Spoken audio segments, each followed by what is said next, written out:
તો આ તરફ વિસાવદરની વાત કરીએ તો વિસાવદરની પેટા ચૂંટણીને લઈને રાજકારણ ગરમાયું છે। ઇકોઝોનના મુદ્દે રાજકારણમાં હલચલ જોવા મળી રહી છે। પૂર્વ ધારાસભ્ય ભૂપત ભાયણની પ્રતિક્રિયા સામે આવી છે। પ્રતિનિધિના અભાવે વિસ્તારના કામોમાં રૂકાવટ જોવા મળી છે, ત્યારે કોર્ટમાં પિટિશનને કારણે ચૂંટણી રોકાઈ છે।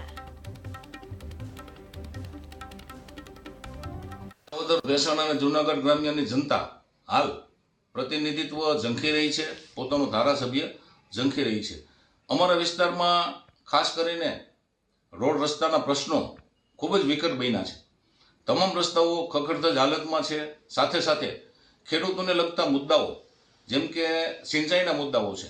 માની લો કે મારું ભેસાણ શહેર ખૂબ જ મોટું શહેર છે અને અહીં ખેડૂતોની સંખ્યા પણ બહુ મોટી છે। તો અમારું નારાયણ સરોવર ડેમ ભરવા માટે સૌની યોજનાના નીર અલગથી પાઇપલાઇન નાખી અને પહોંચાડી શકાય તેવી સ્થિતિ છે। અમારા ભેસાણ તાલુકાના મોરવાડા ગામે પણ નવી પાઇપલાઇન નાખી સરકારની ગાઈડલાઇન છે કે જે મુખ્ય લાઇન છે ત્યાંથી 3 કિલોમીટર સુધી નવી પાઇપલાઇન સરકાર નાખવાની છે, પરંતુ પ્રતિનિધિના અભાવે આવા કામો થઈ શકતા નથી। વિસાવદર ભેસાણ